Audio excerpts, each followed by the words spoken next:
Welcome back to Rules of Engagement. I hope you guys enjoyed the description of how you can improve your late game PvZ. We're about to jump into a replay now. It's going to be on ZVZ about how to make important macro decisions. This one is sent by Whoopsie, and he's saying this build is something, his build, it means his opponent, is something I've never seen before. I tried to be aggressive with my Zerglings and Roaches with +1 Carapace. He had more Roaches. Guessing since he didn't go speed, he put everything into Roaches and Infestors. So, as you jump in this game, it's mostly about how to win by macro, excuse me. We're going to take a look at a couple key things. The first one's going to be how to maximize that early game drone production that's so important to macro Zerg. Then we're going to talk about knowing when you can drone up your third. When it's at the point in ZVZ where it's already that Roach mirror, knowing when you can be safe adding in those drones. And then lastly, how to capitalize on a macro advantage to turn it into a game win. So let's jump into this game. And the first thing I'm going to do is talk about how to maximize the early drone production. So one of the important things to realize is that once you have a couple of Banings and a Spine Crawler and a Queen, which of course you're going to have the Queen, that you can defend just about anything as far as Speedlings Banings. You can defend a ton of Speedlings Banings. Without anything else, just like two to four Banings, your Spine Crawler, your Queen, and then speeding Rally during the battle. So that you can feel free to drone up fully once you have that basic defense set up in Zerg vs. Zerg. So right now you've got your Speedlings, you're getting the Spine Crawler. In fact, you could actually get a Spine Crawler level later, because with the Speedlings you can see that he doesn't have speed if you're scouting his base. Well, actually he doesn't have any Zerglings, so it's hard to tell that.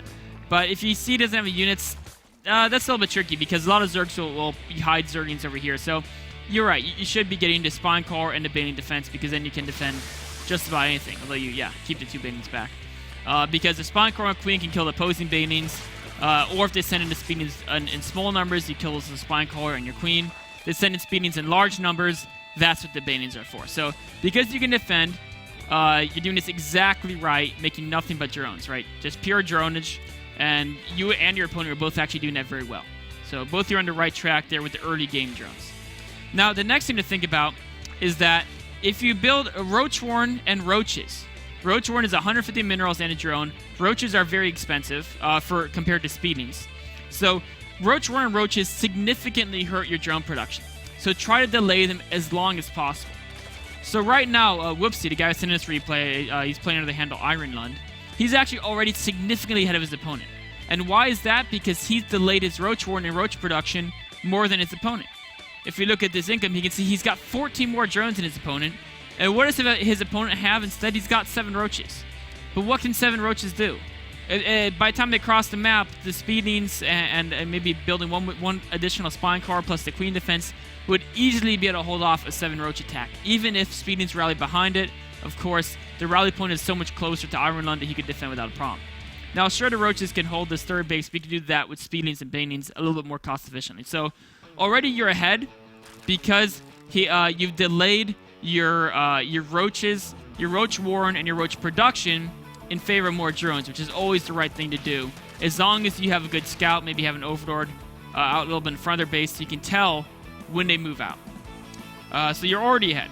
Now, the next thing we're going to talk about is knowing when to drone your third to get ahead again in macro. So there's a basic rule, is that you want to drone your third as soon as you can do so safely, unless you see an opportunity to damage your opponent's third. So right now, you're scouting, you've seen his Roaches with your Overlord. Let's actually watch this from your viewpoint. You've seen the Roaches with your Overlord, and you're thinking, okay, can I damage his third? You probably should be thinking it's unlikely because he already built these Roaches. I should just drone on my third. But instead, you're building 13 Roaches, and this is what you're talking about at the start when you said you went for this speeding Roach attack. That was probably a mistake, because instead of building 13 Roaches, you could have built like 6 just to be safe, and then you could have built the rest drones and then build Roaches afterwards, because you already saw he had Roaches, and so going for an attack to damage his third wasn't really going to happen, because as we see, as we can fast forward through here, you're not really able to damage his third very effectively with this attack. You see he has too many Roaches, you back away. Now, in fact, he doesn't have that many more Roaches than you. He's got 25 versus... Well, actually, he just made a bunch more. But up until a second ago, he had like 18 to 13. So it wasn't by that big a difference.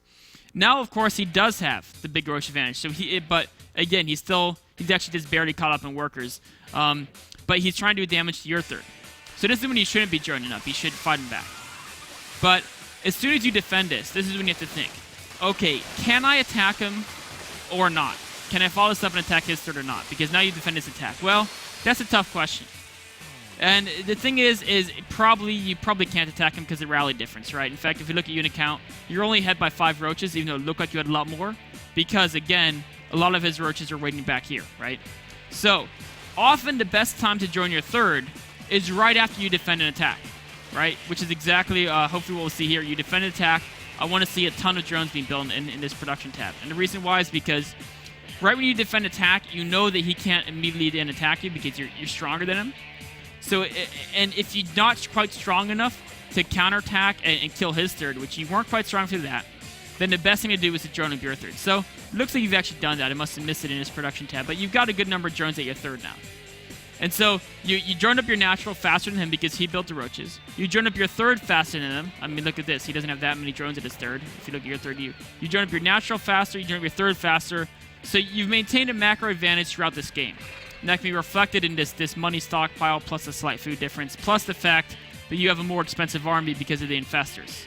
So your army is actually just qualitatively better, even though the food difference doesn't quite count it. So now, because you follow these things, you knew when to join up your third, and you delayed the roaches to join up the natural faster. You've gotten a macro advantage. Now we need to know how can you win with that macro advantage. How you can convert that into a win. And so the most important thing is if you have that macro advantage, you want to turn that into an army or a tech advantage. And you're like, why don't I just turn it into a bigger macro advantage? Well, if you look at it right here, you could make another 14 drones, but then he could make another 14 drones. Like, it will eventually, early on, it's good to capitalize it that way, but later on you hit a point where you don't actually want any more economy. You're happy with the economy you have, so you can't actually get a bigger macro advantage. What you can do is you can turn it into an army or tech advantage. You've chosen to turn it into an army advantage. Right, if you look at the army size, boom, right here, we can select this here, right here. We see you have a larger army size, right? 7,000 to 5,000. And then you have to capitalize on the army advantage by using the army advantage to get trades that are in your benefit, right? So it's because you have a larger army, you should trade favorably with your opponent. If you guys play chess, think of it this way. If you have 2 rooks and they have 1 rook, that means you can just have both their rooks attack one of their pawns, and they can only defend it with their 1 rook, which means you can just get a free pawn. So if you have an army advantage, you can basically use that to get free units, and you get even bigger army advantage, and it should steamroll into a sure victory. So, which is exactly what you're doing right here. You're coming in for the kill, and you're finishing it off. Just because you're going to trade favorably here if you look at units lost. Right now, it's pretty even, but as this goes on, we can see now all of a sudden he's losing more and more and more and more. The gap is now 900, where before the gap was 200. So, and actually it's even more increasing. So because you had a big army here, you're actually able to trade efficiently. If you look at that unit lost tab, it's a very, very different. And now you have an even bigger difference in army size, right? You're even able to expand your lead by even more. So that's how you capitalize on the macro advantage. You turn it into a tech or army advantage. Then you have to use that tech or army advantage while you still have it to basically leverage an even larger advantage. You keep doing this until you have a game-winning advantage. And at this point, I mean, the game's over. You can just follow through with the next attack. And there's nothing he can do to stop it. So, we're not even going to see the last part of that. The important thing to realize here is that, you send in the replay and you're worried about, oh, he had more roaches than me early, so he stopped my attack. That's not a sign that your build was... Well, I mean, it is a sign your build had a mistake. It's not a sign that, oh, you did something wrong because he was able to outproduce roaches. It's a sign that you should never have gone for that attack in the first place. Everything was good. The early droning natural was great. The droning at the third was actually... It was faster than him, but it could have been even faster if you didn't go for that attack. Anytime you go for attack and they have way more units than you, especially in Zerg vs. Zerg Mirror, you should be thinking, I made a misjudgment on my tactics. Fortunately, because my units were faster than his or as fast, I could get away without being punished for that misjudgment.